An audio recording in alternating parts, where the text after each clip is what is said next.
verbally added it, you mean?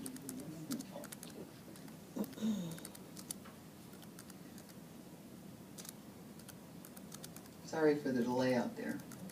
I guess we could do karaoke or something, I don't know. Have a microphone, don't press it. Have a microphone, here, put a microphone in front of me and who knows what I might do.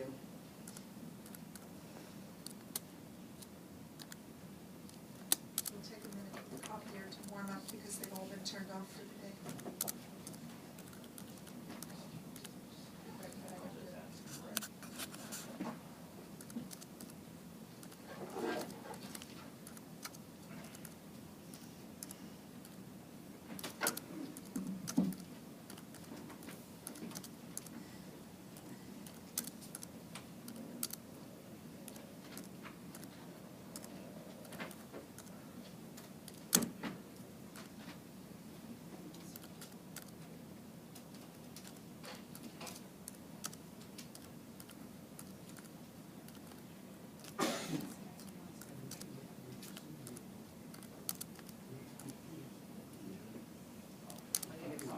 Making sure our board clerk has that, because that's the, you know, the process we put in place here, to make sure the board clerk gets that.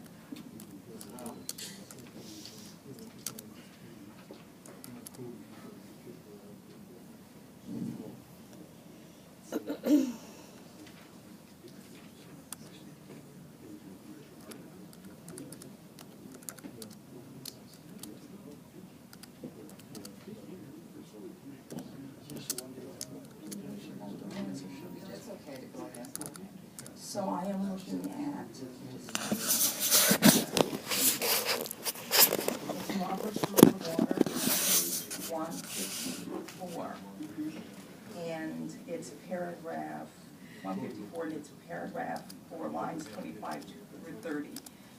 It talks about a preliminary amendment to substitute, and that's what we're dealing with now. Right. If you scroll down to the very bottom of the paragraph, where the language that is pertinent here is, it talks about after all secondary amendments may have been disposed of, and after any further debate on the motion to substitute, a vote is taken on whether to make the substitution.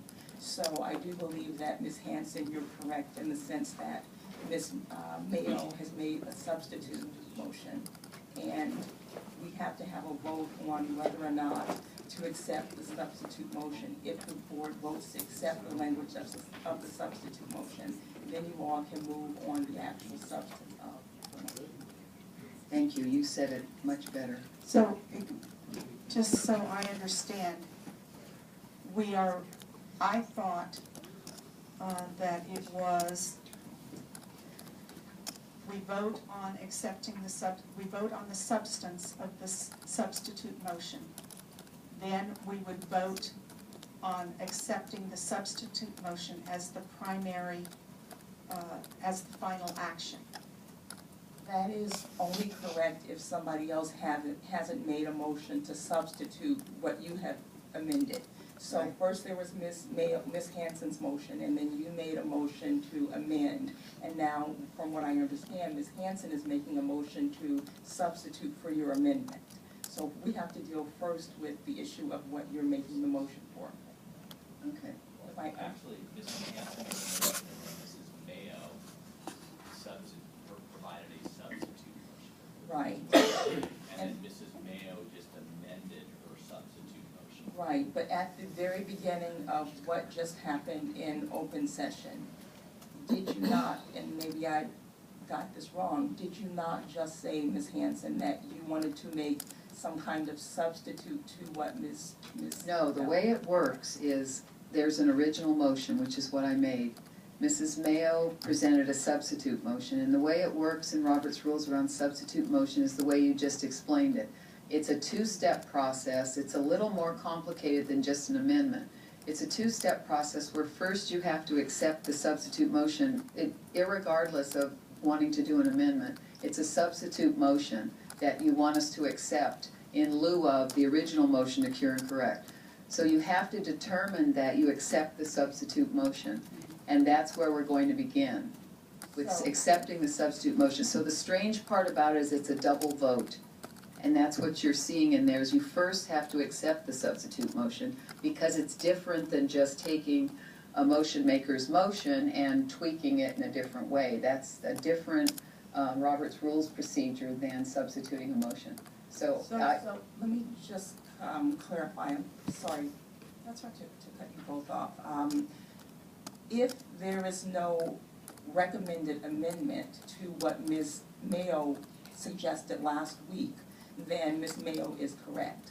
I misunderstood and I thought that you were tweaking what she basically amended. If there is a tweak, to use that colloquial term, to the amendment, then we follow the substitute rules that I just said. If there's no tweak to what Ms. Mayo did last week, then we follow what would be the normal procedure, and we must deal with the secondary amendment first, and then we must deal with the main motion. So- actually, that's not the case. That is not the case, and I will dispute that. That is not the case. You must take a substitute motion and accept it as a substitute motion, irregardless of what that might be, because that's the way it works in a substitute motion. It's different than an amended motion, and so you don't follow the same rules. So I absolutely stand firm on that is how it operates. And there's no issue with that. It's simply, the only confusing part is it simply makes it a two-step process, where first you have to say, yes, we accept the substitute motion, and choose, you want to vote on that then, as a motion. Okay, and so I must respectfully disagree. I'm now looking at page 60 of Robert's Rules of Order. It's line 10 to 15. Uh-huh. When a secondary motion is placed before the assembly, it becomes immediately pending and must be determined and acted upon immediately before the main motion. So Ms. Mayo's motion is immediately pending and must have no further discussion of the main motion until after it's voted on. I believe that that is the correct reading.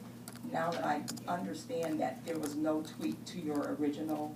I just amended my original She motion. just did. So, in my view, we deal with. No, here's the problem. We haven't accepted the substitute motion. It's okay to vote to accept a substitute motion. It's just the way the process goes. It's okay to accept a substitute motion. You're just indicating that we have to vote on it twice. Yes. We're voting on let's go through the procedure that Ms. Hanson wants to prescribe, and then,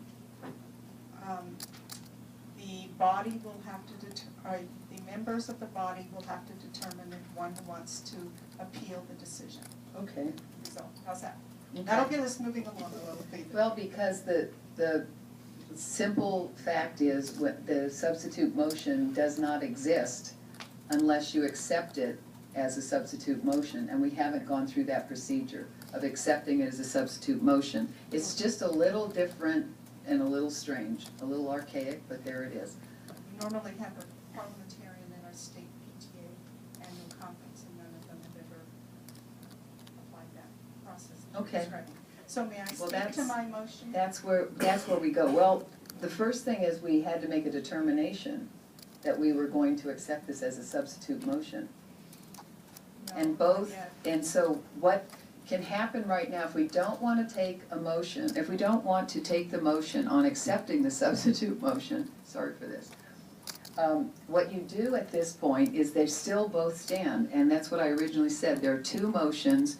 Debate can focus on both motions prior to moving into determining if we want to accept the substitute motion and then take a vote on the substitute motion. So right now, what we'll do is accept debate on both motions, because we're still in that stage until we move into accepting the substitute motion as a